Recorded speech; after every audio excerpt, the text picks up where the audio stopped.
ആറന്മുള വിമാനത്താവള വിവാദ ഭൂമിയിൽ വീണ്ടും സ്വകാര്യ കമ്പനിയുടെ ഇലക്ട്രോണിക് ക്ലസ്റ്റർ പദ്ധതിക്കായി IT വകുപ്പ് നീക്കം. പദ്ധതി നിർദ്ദേശം ചീഫ് സെക്രട്ടറി തല സമിതി നിരാകരിച്ചതിന് ശേഷം പദ്ധതിക്കായി IT വകുപ്പ് നീക്കം നടത്തുന്നതിന് തെളിവ് പുറത്ത്. ടോഫൽ പദ്ധതിയുടെ സാധ്യതകൾ തേടി വീണ്ടും പത്തനംതിട്ട കളക്ടർക്ക് IT സ്പെഷ്യൽ സെക്രട്ടറി കത്ത് നൽകി.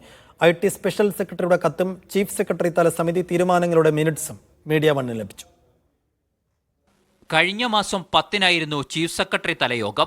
യോഗത്തിൽ IT, റവന്യൂ, കൃഷി, നിയമ, പരിസ്ഥിതി വകുപ്പ് സെക്രട്ടറിമാർ പങ്കെടുത്തു. പദ്ധതി പ്രദേശത്തിന്റെ 90% നിലമാണെന്നും ഡേറ്റാ ബാങ്കിൽ ഉൾപ്പെട്ടതാണെന്നുമുള്ള കൃഷി വകുപ്പിന്റെ റിപ്പോർട്ട് അംഗീകരിച്ചുകൊണ്ട് പദ്ധതി നിർദ്ദേശം നിരാകരിക്കാനായിരുന്നു യോഗ തീരുമാനം. ഒപ്പം ആറന്മുള വിമാനത്താവള പദ്ധതിയുടെ പേരിൽ നികത്തിയ ഭൂമി പൂർവ്വസ്ഥിതിയിലാക്കാനും തീരുമാനിച്ചു.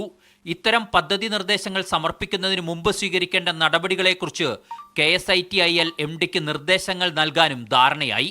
എന്നാൽ ടോഫൽ നൽകിയ പദ്ധതി അതേപടി വിട്ടുകളയാൻ IT വകുപ്പ് തയ്യാറല്ല.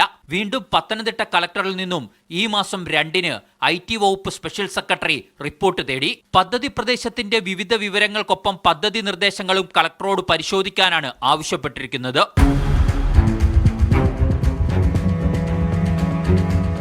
KGS പേരുമാറ്റി സ്ഥാപിച്ച ടോഫൽ കമ്പനിയുടെ പദ്ധതി നിർദ്ദേശം ഉന്നതതല സമിതി തള്ളിയിട്ടും വീണ്ടും IT വകുപ്പ് നടത്തിയ നീക്കം ദുരൂഹതകൾക്ക് ആക്കം കൂട്ടുകയാണ്.